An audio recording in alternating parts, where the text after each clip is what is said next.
오늘부터 나훔서를 이제 읽게 되는데 먼저 도표를 하나 보시죠.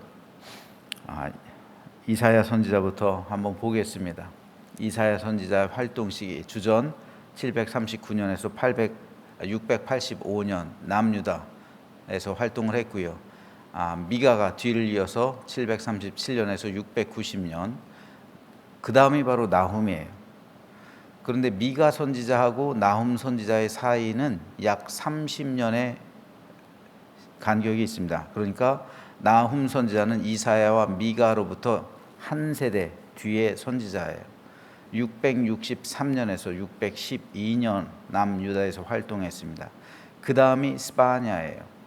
스바냐가 640년에서 630년, 그리고 그 다음이 예레미야입니다. 627년에서 580년이고요.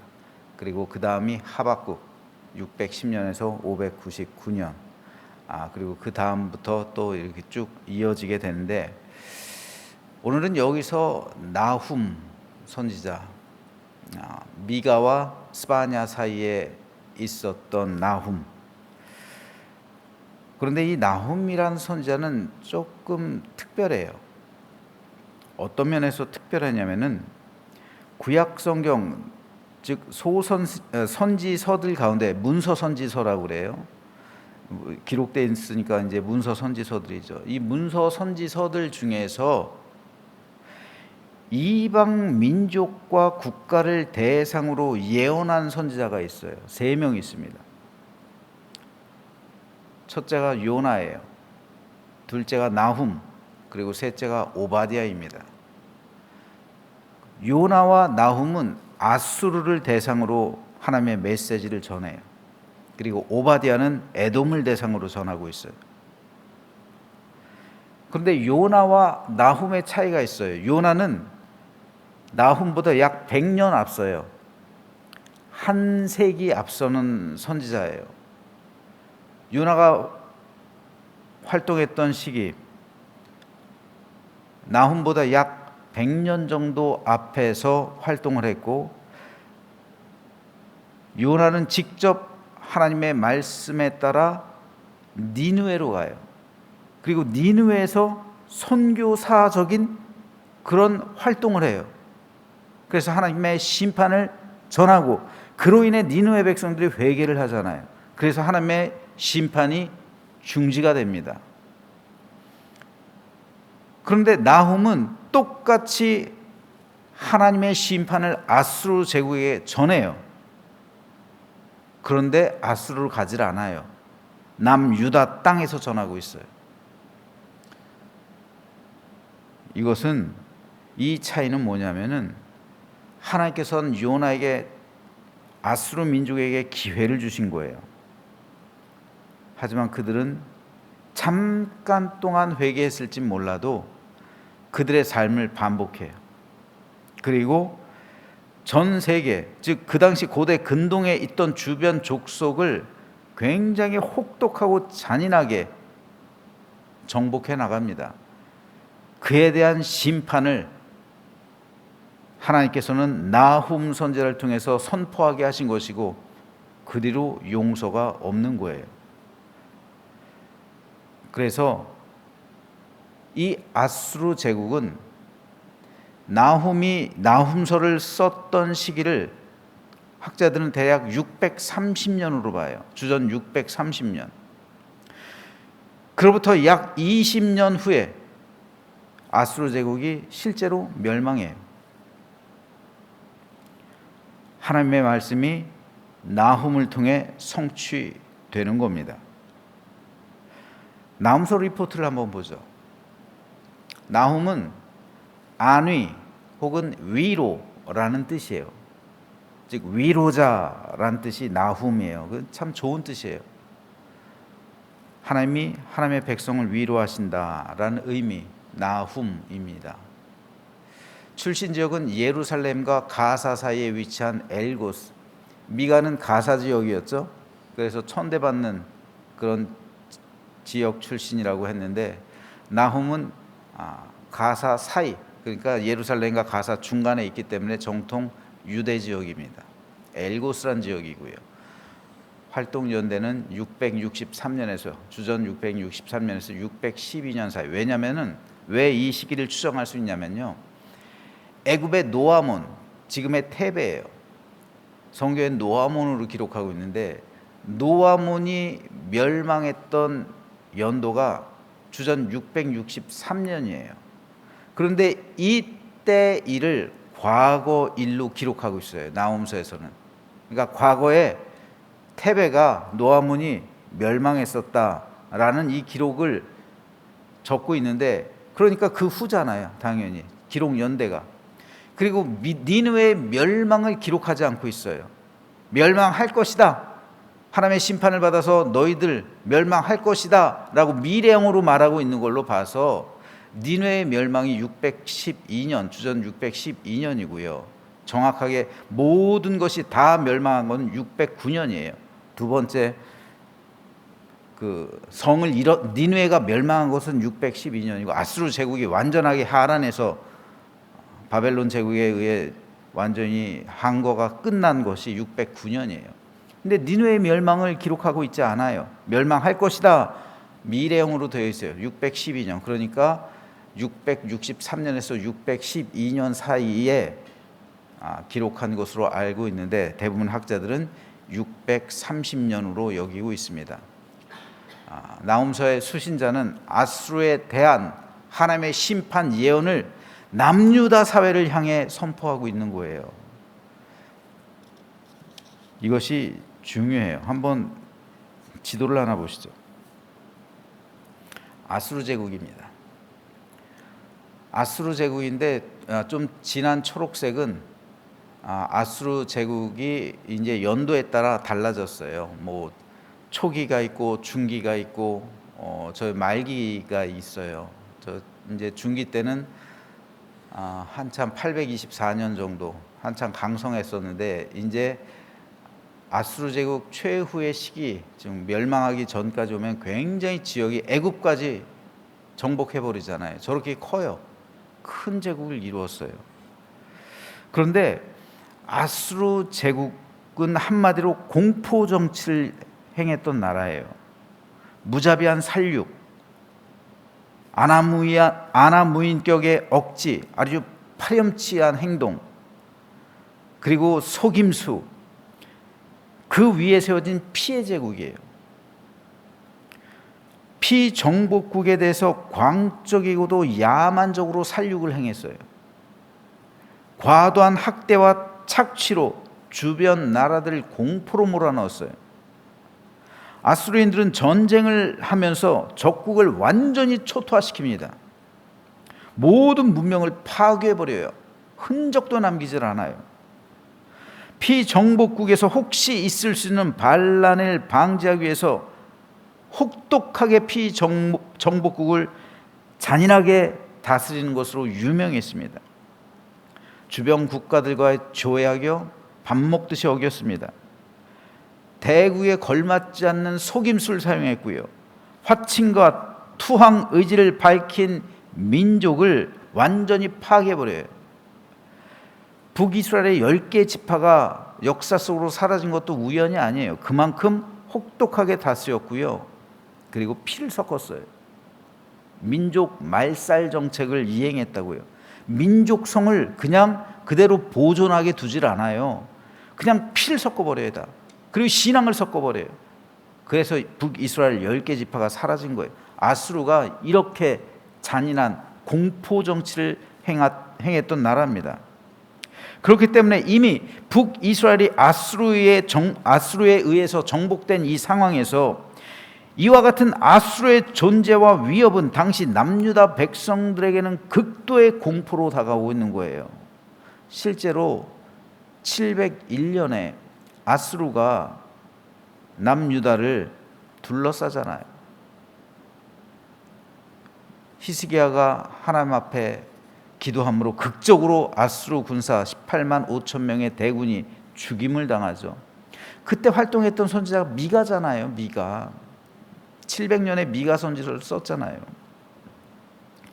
그리고 그럼에도 불구하고 계속 아수르는 호시탐탐 남유다로 진격해 오는 거예요. 남유다를 멸망시키려고 그랬을 때 얼마나 남유다 백성들이 이 아수르 때문에 공포와 불안에 떨겠습니까? 계속 침범해 오려고 그러고 전쟁 소리가 들리고 진짜 경기를 일으킬 그런 지경 아니겠습니까?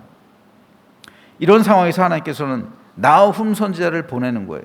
미가 선지자에 이어서 한 세대 후에 나훔 선지자를 남유다 사회에 보냅니다. 그리고 이렇게도 잔인하고도 악랄한 아수르에 대한 심판을 선포하시는 거예요. 하나님께서는 이미 100년 전에 요나를 통해서 심판을 선언하셨지만 그때는 그들이 회개하는 것을 보고 용서해 주셨는데 이제는 용서조차 해주시지 않겠다고 그냥 남유다에서 전하게 하신 거예요. 그래서 남유다 사회는 나훔 선지자의 메시지를 받고 위로를 받는 거예요. 나훔이란 이름 위로자라고 그랬죠. 위로라고 그랬어요.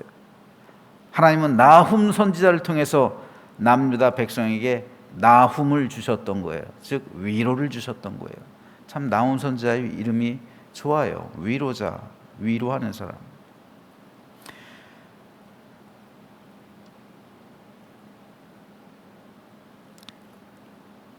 자, 이처럼 나훔서는 아수르에 관한 멸망 기록, 멸망에 관한 하나님의 심판으로 구성이 되어 있는데 실제로 하나님의 이 말씀이 선언된 이후 20년 만에 아수르가 멸망합니다.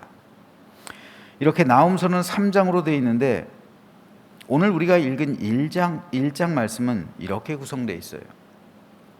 먼저 1절은 저자와 기본 주제를 명기한 표제고요. 2절에서 8절은 심판자이신 여호와의 공의와 권능에 대한 서론적인 강조고요. 9절에서 13절에서는 니느웨의 멸망과 남유다의 구원에 대한 1차 대조적 예언을, 그리고 14, 15절은 니느웨의 멸망과 남유다의 구원에 대한 2차 대조 예언에 대해 기록하고 있습니다. 오늘은 이 가운데 2절과 3절을 잠깐 보겠습니다. 여호와는 질투하시며 보복하시는 하나님이시니라.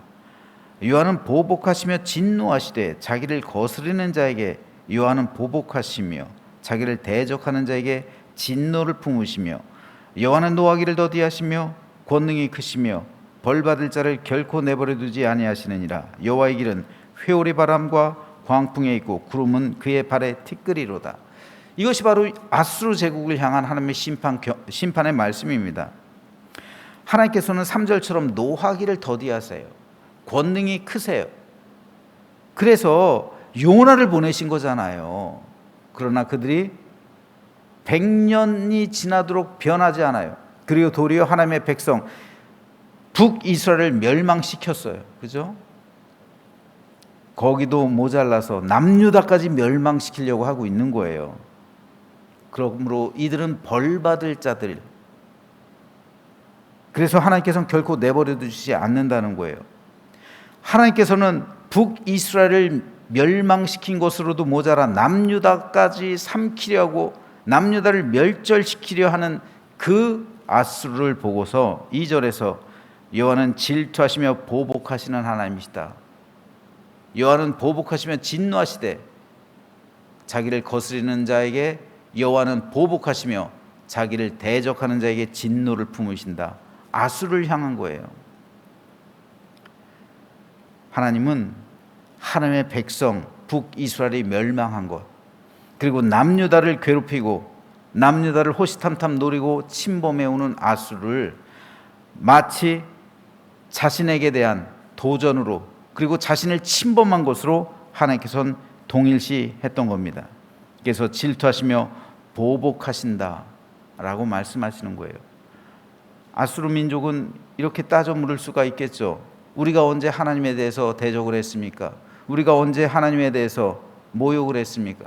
하지만 하나님께서는 하나님의 백성을 침범하고, 그리고 하나님의 이름을 망령되게 여긴 것도 사실이잖아요. 히스기야 앞에서 여호와가 어찌 살아있다면 너희를 구원하지 못하겠느냐, 이렇게 하나님의 이름을 망령되게 이렇게 불렀잖아요. 그렇기 때문에 하나님께서는 질투하시며 보복하시는 하나님이다. 하나님께서 반드시 보복하시고 자기를 대적하는 자에게 진노를 품으시고 갚으실 거다라는 심판 예언을 선언하고 있는 겁니다. 그런데 이 말씀은 오늘을 살아가고 있는 교회와 성도들에게 굉장히 중요해요. 우리가 원수를 직접 갚으려고 합니다. 하지만 성경의 말씀처럼 원수를 너희가 직접 갚으려고 하지 마라. 원수 갚는 이가 따로 있다. 누구예요? 하나님이시라는 거예요. 하나님께서 너희를 위해서 싸워주신다는 거예요. 우리 원수는 하나님이 갚으시는 거지 사람이 갚는 게 아니에요. 사람이 갚으려 하고 하면은 이건 종교 전쟁이 되는 거고요. 사람이 갚으려 할 때 피가 피를 부르게 되는 거고요. 그렇게 되는 거예요. 원수는 우리 하나님이 나를 대신해서 갚아주는 것이지 내가 직접 갚는 게 아니란 말입니다. 하나님께 맡기는 것, 하나님께 위탁하는 것, 하나님이 나를 대신해서 싸워주시는 것, 이것이 진정한 성도의 모범이 되는 거예요. 다만 믿음의 성도는 그를 위해 기도해야 돼. 그리고 기다려야 된다는 거죠. 미가가 그렇게 끝나잖아요. 미가가 기도하며 기다리잖아요. 그랬을 때 하나님께서는 나훔을 보내시잖아요. 그의 백성을 위로하시고 하나님께서는 그 백성을 대신해서 질투하시며 보복하시잖아요. 그 결과 20년 만에 아수르 제국이 무너지잖아요. 이게 하나님의 방법이에요. 그런데 하나님의 교회와 성도들이 직접 전쟁을 하려고 할 때가 너무나도 많아요. 중세 시대가 그랬잖아요. 십자군 전쟁이 그랬잖아요. 직접 자기들이 들고 일어나서 전쟁을 하려고 해요. 자기들이 원수를 갚으려고 해요. 자기들의 피를 흘리려고 해요. 그래서는 안 되는 겁니다. 그래서 복음이 전파되지가 않는 거예요. 오늘 말씀과 같이 하나님이 우리를 대신해서 싸워주시는 거예요. 이게 진정한 여호와의 보복이시며 하나님의 갚아주심입니다.